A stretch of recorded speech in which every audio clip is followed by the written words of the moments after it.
মই এতিয়া উপস্থিত হৈ আছোঁ এয়া যোগীঘোপাত আৰু যোগীঘোপাত নেতা পালি নেতাসকলে নখ জোকাৰিলে ইয়াত কয়লা বয় আৰু বিশেষকৈ এই দৃশ্য আপোনালোকক আমি দেখুৱাইছোঁ।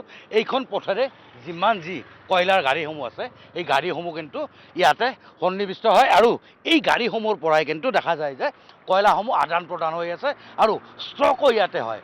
বিগত 13টা বছৰ ধৰি কিন্তু বন্ধ হৈ আছিলে এই কয়লাৰ চিণ্ডিকেট আৰু বিশেষকৈ BPF চৰকাৰ অহাৰ পিছত কিন্তু দেখা গৈছে যে যোগীঘোপাত আকৌ এই কয়লাৰ চিণ্ডিকেট আৰম্ভ হৈছে। কোন আছে জড়িত?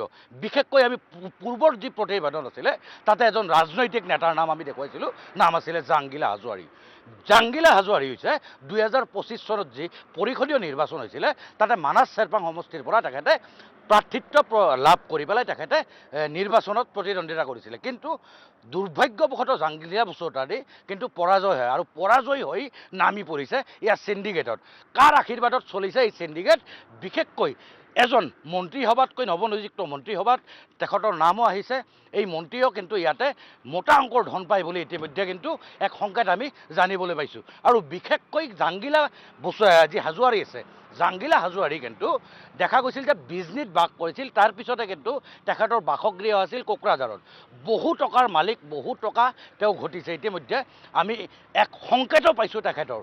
আৰু বিশেষকৈ যি পূৰ্বৰ প্ৰতিবেদন আমি যি দেখুৱাইছিলোঁ, মোৰ লগত গোৱালপাৰাৰ ব্যুৰো আছে, মই তেখেতৰ পৰা কিছু মত ব্যক্ত কৰিম। আচলতে কি চলি আছে ইয়াতে? হয়, প্ৰথম কথা হ'ল আমি অসম লাইভে আচলতে ধাৰাবাহিকভাৱে যিটো কয়লাৰ যিটো কলা হীৰাৰ যিটো চিণ্ডিকেট সেই সম্পৰ্কত আমি বাতৰি সম্প্ৰচাৰ কৰি আহিছিলোঁ। ইয়াৰ আগতো আমি প্ৰতিবেদন দিছিলোঁ যে ইয়াত মেঘালয়ৰ পৰা আচলতে যিখিনি কয়লা আহে সেইখিনি গোৱালপাৰা হৈ 17 নম্বৰ ঘাই ৰাষ্ট্ৰীয় পথেৰে যোগীঘোপালৈ আহে আৰু যোগীঘোপাত আহি ইয়াৰ পৰা কয়লাসমূহ বিভিন্ন ৰাজ্যত বহিৰাজ্যত যায়। কিন্তু ইয়াতে এটা চিণ্ডিকেট চলিছে আৰু আমি সেইটো জানো যে আপুনিও কৈছে যে কোকৰাঝাৰৰ জাংগিলা হাজোৱাৰী, তেওঁ বসুমতাৰী নহয় হাজোৱাৰী, তেওঁ আছে, তেওঁ BPFৰ নেতা হয়। তাৰপিছত আমি জানিব পৰা মতে ইয়াত RSSৰ মানুহ আছে, ইয়াত BJPৰ স্থানীয় নেতৃত্ব ইয়াত আছে আৰু আমি এটা বিশেষ খবৰ পোৱা মতে অসম মন্ত্ৰীসভাৰ কোনোবা এজন মন্ত্ৰী ইয়াত জড়িত আছে। কাৰণ প্ৰথম কথাটো হ'ল যে কয়লা আচলতে যি হিচাপত পৰিবহণৰ নীতি নিয়ম অনুসৰি কয়লা যেনেকৈ আহিব লাগে সেই নীতি নিয়ম মানি চলা নাই। নে তাত পৰিবহণ বিভাগে তদন্ত কৰিছে, নে জিলা প্ৰশাসনে তদন্ত কৰিছে, নে আৰক্ষী প্ৰশাসনে তদন্ত কৰিছে। কাৰণ কোনো ধৰণৰ নীতি নিয়ম নামানি অভাৰলোডেড ট্ৰাকসমূহ মেঘালয়ৰ পৰা গোৱালপাৰা হৈ যোগীঘোপাত আহি আছে। এইটো এটা প্ৰথম কথা অনিয়ম। আৰু আমাৰ যি হাতত তথ্য আমি পূৰ্বৰ প্ৰতিবেদনত আমি প্ৰকাশ কৰিছিলোঁ যে ইয়াত প্ৰতিখন কয়লা আনলোডিঙৰ নামতো ইয়াত প্ৰতিখন ট্ৰাকত 7,000 পৰা 8,000কৈ টকা সংগ্ৰহ কৰে।